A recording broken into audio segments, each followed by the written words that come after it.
নমস্কার বন্ধুরা, কেমন আছেন সবাই? বাংলা ইনফরমেশন ইউটিউব চ্যানেলে আপনাদের সবাইকে স্বাগত জানাই। আজকে এসে গেছি আরও একটি নতুন তথ্য সম্পন্ন ভিডিও নিয়ে। ভিডিওটি শুরু করার আগে আপনাদের সবাইকে আরেকবার বলি, আমার এই ছোট্ট ইউটিউব চ্যানেলটিকে আপনারা লাইক করুন, সাবস্ক্রাইব করুন এবং পাশে থাকা বেল আইকনটিকে অন করে আমার সঙ্গে থাকুন, যাতে করে আমি প্রতিনিয়ত নতুন নতুন ভিডিও নিয়ে আসতে পারি। তো চলুন আজকে আরও ভিডিওটা শুরু করি। ভিডিওটা হচ্ছে আজকের ইন্ডিভিজুয়াল হাউসহোল্ড ল্যাট্রিন অ্যাপ্লিকেশন বা আইএইচএল অ্যাপ্লিকেশন, অর্থাৎ যাদের ল্যাট্রিন বা টয়লেট নেই তারা এই আবেদনটি করতে পারবে নিজের মোবাইল থেকে। তো মোবাইল থেকে আবেদন করতে গেলে প্রথমে যেতে হবে তোমাদের আইএইচএল এর অফিসিয়াল ওয়েবসাইটে। অফিসিয়াল ওয়েবসাইটে গুগল থেকে আসার পরে তোমাদের এরকম একটা পেজ খুলে যাবে, যেটা আমি মোবাইলে দেখাচ্ছি বর্তমানে। যাদের আইডি খোলা রয়েছে তারা এখান থেকে অফিসিয়াল লগ ইন করতে পারবে এবং স্ট্যাটাস চেক করতে পারবে, বা যাদের আইডি করা নেই, রেজিস্ট্রেশন করা নেই, তারা এখান থেকে রেজিস্ট্রেশন করতে পারবে। নিউ অ্যাপ্লিক্যান্ট বলে এখানে একটা জায়গা রয়েছে, এখান থেকেই তোমরা নতুন অ্যাপ্লিকেশান করতে পারবে। খুলে যাওয়ার পরে এরকম পেজ একটা খুলে যাবে। প্রথমেই দেওয়া রয়েছে নাম, যে যার নাম দেবে, মোবাইল নাম্বার দিতে হবে, ইমেল অ্যাড্রেস দিতে হবে, স্টেট দিতে হবে, আইডি টাইপ দিতে হবে, আইডি নাম্বার দিতে হবে এবং এন্টার দ্য কোড দিতে হবে, অর্থাৎ এখানে যে ক্যাপচা কোডটা রয়েছে এই ক্যাপচা কোডটা দিতে হবে। দিয়ে তারপরে রেজিস্টার করে দিলেই রেজিস্ট্রেশন হয়ে যাবে।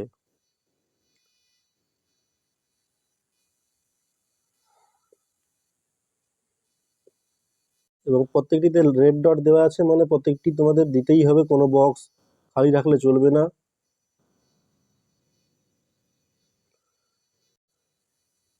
এখানে আরো একটা জিনিস দেখতে পাচ্ছি আমরা, এই আবেদনটি করতে গেলে কোন কোন ডকুমেন্টসের প্রয়োজন রয়েছে এখানে দেখিয়ে দিচ্ছে। Scanned copy of applicants photograph mandatory, অর্থাৎ বাধ্যতামূলকভাবে স্ক্যান্ড কপি দিতে হবে অ্যাপ্লিক্যান্ট যে আবেদন করবে তার ছবি। এবং ব্যাঙ্ক অ্যাকাউন্ট ডিটেলস ম্যান্ডেটরি, অর্থাৎ ব্যাঙ্ক অ্যাকাউন্ট ডিটেলস অবশ্যই দিতে হবে। Scanned copy of first page of bank passbook showing account details, অর্থাৎ অ্যাকাউন্ট ডিটেলস দেখাবে সেরকম পাসবই প্রথম পেজের ছবি জেরক্স অবশ্যই দিতে হবে। If applicant does not have Aadhaar number then copy of Aadhaar enrolment slip is required, যদি কোনো আবেদনকারীর আধার কার্ড না থাকে তবে আধার এনরোলমেন্টের স্লিপটা দিতেই হবে, মাস্ট বি। তো আবেদন করার সময় এরকম একটা ফর্ম তোমাদের বেরিয়ে আসবে এবং এখানে দেখতে পাচ্ছি প্রথমে 1 নম্বরে দেওয়া রয়েছে স্টেটটা দিতে হবে তোমাদের। তারপরে দেওয়া রয়েছে ডিস্ট্রিক্টটা এন্ট্রি করবে, ব্লক এন্ট্রি করবে, তহসিল, টাউন বা সিটি এবং ওয়ার্ড, সবগুলোই ওয়ার্ড এন্ট্রি করতে হবে। নেম অফ অ্যাপ্লিক্যান্ট, আবেদনকারীর নাম, প্রফেশন, ফাদার্স নেম এবং মাদার্স নেম সব বক্সে ঠিকঠাকভাবে এন্ট্রি করতে হবে। অ্যাড্রেসটা একদম পারফেক্ট এন্ট্রি করতে হবে। কন্ট্যাক্ট নম্বর রয়েছে ল্যান্ডলাইন, মোবাইল, তো মোবাইল নম্বরটা এন্ট্রি করবে। আধার কার্ড নম্বরের এন্ট্রি করতে হবে, এখানে দেওয়া রয়েছে 7 নম্বরে। তারপর দেখতে পাচ্ছি bank account details, account number, name of bank, bank branch, সবগুলো ঠিকঠাকভাবে এন্ট্রি করে অ্যাকাউন্ট নম্বরটা সতর্কতার সঙ্গে এন্ট্রি করতে হবে অ্যাকাউন্ট নম্বরটা। স্ট্যাটাস অফ এক্সিস্টিং টয়লেট, যদি কারোর পুরনো টয়লেট থাকে তো সেটা কীরকমভাবে আছে সেটা এখানে দেওয়া রয়েছে। নট এক্সিস্টিং ড্রাই ল্যাট্রিন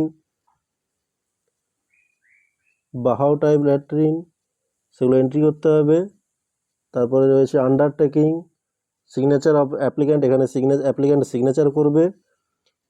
এবং ডিতে রয়েছে reference of 2 persons vouching for the toilet owner, অর্থাৎ দুজনের রেফারেন্স লাগবে এবং তাদের মোবাইল নম্বর রাখতে হবে। যারা আবেদন করবে রেফারেন্স করবে 1 নম্বরে এবং 2 নম্বরে, 1 নম্বরে যে রেফারেন্স করবে তার নাম, তারপরে তার বাবার নাম এবং তার কন্ট্যাক্ট অ্যাড্রেস, সিটি, স্টেট এবং কন্ট্যাক্ট নম্বর দিয়ে সিগনেচার করিয়ে নিতে হবে এখানে। এবং দ্বিতীয় ব্যক্তির ক্ষেত্রেও সেম এরকমভাবে সিগনেচার করিয়ে নিতে হবে। তারপরে সাবমিট করলেই হয়ে যাবে আবেদন। তো যারা এখনও পর্যন্ত আবেদনটা করোনি তাড়াতাড়ি আবেদন করে ফেলো এবং অতি দ্রুততার সঙ্গে এই সমস্ত টাকা অ্যাকাউন্টে ঢুকে যাবে এবং কাজটি করে নিতে পারবে।